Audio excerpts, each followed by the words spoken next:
Welcome to HITC Sport, and Manchester City just bottled the title race. But more on that in a minute, right? First of all, I haven't even checked the papers, but I just know there's some genius journalist out there who will have published a photo of the famous Tottenham win at the Etihad with the headline, Harry Kane. I mean, of course they have. I already know some idiotic editor is right now salivating into a whiskey glass over that journalistic dad joke. Harry Kane. Yeah, very good. My neighbour's been without power for 35 hours. Match of the day? Yeah. Try match on a toilet. I mean, have any of you ever tried to take a poo in the dark? Pretty sure half it went in the goddamn sink. This weekend, old women across the country were terrified that a tree would fall through their roof. I mean, I went to the shop 20 minutes ago. Pretty sure I saw a baby blown into a bush. So there. Feel good about your little pun joke now? But lads, Harry Kane versus Manchester City. Utterly world-class individual performance. 3-2 Tottenham win, yes, but this guy, it was like watching a hybrid of Alan Shearer and Steven Gerrard. I mean, yes, he's mostly moped about like a depressed dog chew toy for most of this season, but here in this game, utterly electric and back to his best. But are we surprised?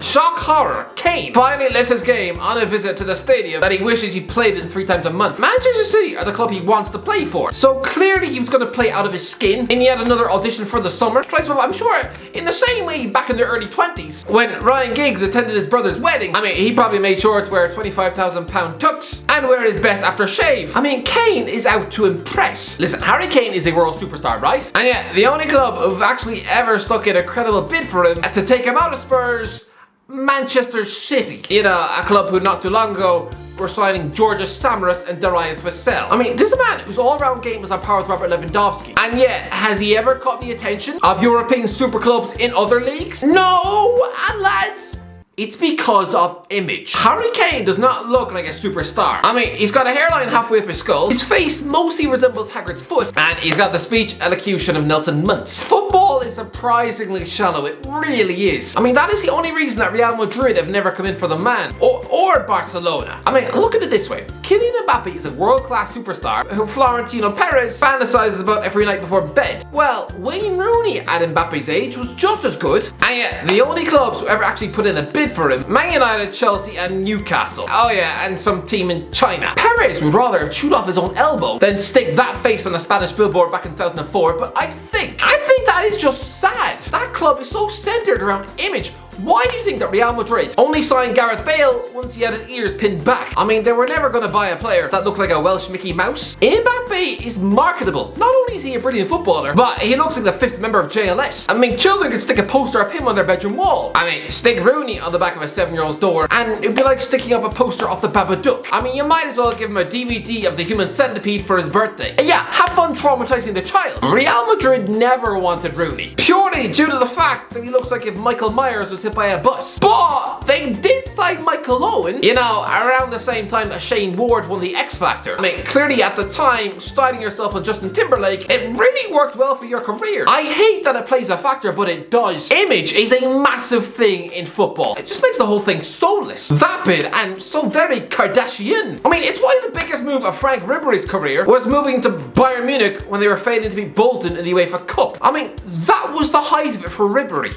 And he was world class. Having a ready-made image, it helps. Is it any coincidence that Neymar is one of the best paid Forbes athletes in the world? A lot of it is down to the fact that he dresses like an NBA superstar. You can market this man in America. He's got commercials and sponsors hanging off his every limb. He's even got his own Netflix documentary. I mean, I'd rather not watch it. I mean, because if I wanted to see an hour-long sibling love, I would just stick on season 1 of Game of Thrones. No, I don't want to hear from Neymar's sister. It sounds about as nauseating as Jimmy Carr's laugh. But still, my point remains. Does Kane have a Michael Jordan-esque Last Dance documentary? No, because in the eyes of Netflix, he's about as marketable as a flannel used to scrub Ricky Gervais's armpits. I mean, David Beckham, great footballer. He went on to live in Madrid, Paris and Milan. At least 30% of that was down to him looking like a young George Clooney. I'm convinced of it because Paul Scholes, arguably an even more gifted footballer, no bids, no interest at all because he doesn't look like Brad Pitt. I'm sorry, but that's not fair. I don't care if Scholes does look like a ginger thug dad. He should be fighting off injuries from Barcelona and Real Madrid every 20 minutes. Instead, the best he ever got was one phone call from his agent to see if he wanted to play for Inter Milan in a team with Robbie Keane. Yeah, that was the same season. They were losing the Milan derby 6-0 at home, exiting the Champions League playoff rounds to a team from Sweden. Oh yeah, and getting spanked 6-1 by Parma in the cup. No, that was not an attractive move. It is all about image. Last season, Aubameyang scored less goals than Chris Wood, and yet he's now playing for Barcelona. Carlos Tevez was one of the elite superstars of his generation, and yet all he got was 2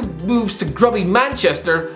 Oh yeah, and a switch to West Ham. I mean, the biggest European move of his career was just replacing Nicolas Bentner for a Juventus team in the Europa League. You know, 3 years after they were smacked by Fulham. I guarantee if he did not look like football's answer to Leatherface, and instead, oh I don't know, Ben Affleck, he would have been a Real Madrid Galactico. Honestly, I'll be here all day. Look at international tournament superstars. Right, World Cup 2014 breakout star James Rodriguez. I mean, because he looks like the gardener of Desperate Housewives, he gets a move to Real Madrid. I mean, Dimitri Payet was a Euro 2016 superstar 2 years later, and what was his big move?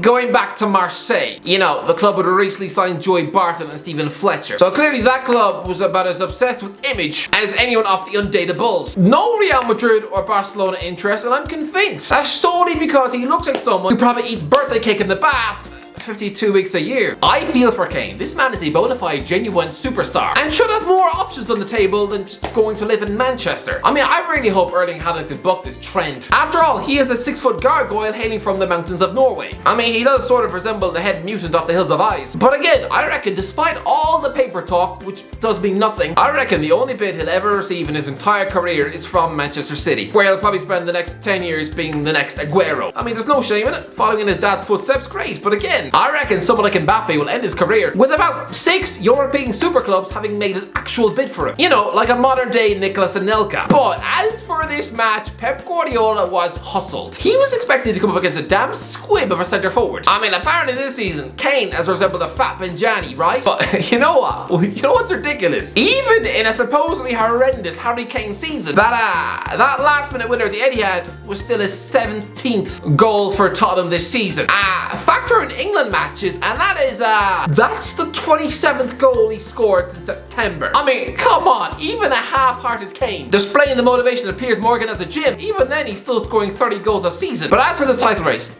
I've been thinking this in the back of my mind ever since Liverpool scored 5 goals at Old Trafford. They are going to win the Premier League. I'm sorry, but they are the most unstoppable team in Europe right now. I mean, sure, they suffered a little scare against Norwich on Saturday. I mean, I'm guessing when Milo Rashica stuck the Canaries 1-0 up. I mean, don't lie, I'm sure most of the people in the Kop must have felt their diaphragms leap into their throats. The moment you saw Norwich City wheel away in celebration, seeing your title bid potentially destroyed by a team created by some granny who bakes cookies for a living, but they didn't. They bounced back. Goals from Sadio Mane, Mo Salah and Luis Diaz. And honestly, this team are unstoppable. Man City can be sloppy. Of course they can. They've already lost at home to Crystal Palace. Last season they were losing at home to Leeds, getting slapped by Brighton and conceding 5 at home to Leicester. There are some games where Man City players, yeah, once their confidence is knocked, they can stroll about showing the work rate of a constipated goldfish. But this relentless Liverpool team under Klopp are on a mission. If you discount the injury-riddled mess of last season, then lads, Liverpool have won 62 of the last 101 Premier League matches,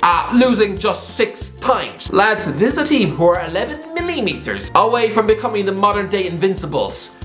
And they didn't even win the damn league. Let's not forget, by the way, Arsenal needed a Robert Pires dive against Portsmouth to become invincibles. There was a small element of cheating along the way, and that was an era where things like this were not deemed a goal. I mean, there was no goal line technology back then. Lads, Liverpool were the diameter of a belly button away from going an entire season unbeaten under Klopp. I mean, that doesn't get talked about enough. Klopp took over a Liverpool team who 8 games previously were 5-0 down at half-time to Stoke, and he turned that rotten, defensively chaotic clown shop into the almost invincibles. And they were the almost invincibles 2 seasons in a row. This man has created the modern day Arsenal of the early noughties. Liverpool officially won the Premier League under Klopp, yes, but did they really? I mean, did they have that open top bus parade? No, it was all ruined. The fans want to win it again so that they can celebrate properly. I mean, they still haven't released that 30 years of pain. I mean, what, you reckon celebrating on the couch with a can of Foster's scratched that itch?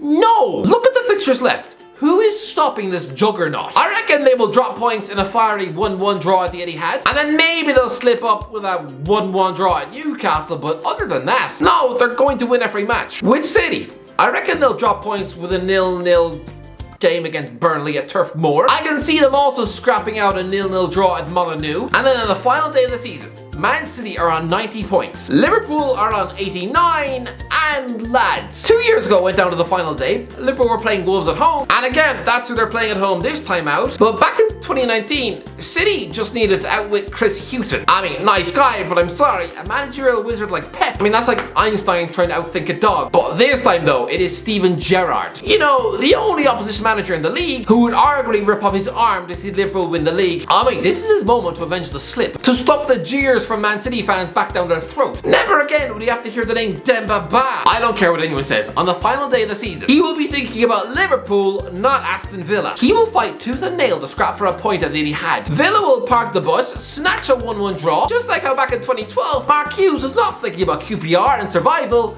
No, let's be honest, he was thinking about Man City revenge for sacking him in 2009. Villa will park the bus, snatch a 1-1 draw, and can you imagine the scenes? Forget professionalism for a minute. No, Gary McAllister will be left to lead the Villa lads back on the bus to Birmingham. Stevie, first Uber to Anfield, thanks. Honestly lads, trust me, the stars have aligned. Liverpool are winning the Premier League this season. Thank me later. It's happening. Anyway, that's what it is. What do you think? Alright, let me know. Who is going to win the Premier League this season? Let me know in the comments. If you enjoyed the video, don't forget to subscribe. As always, I'll talk to you in a while.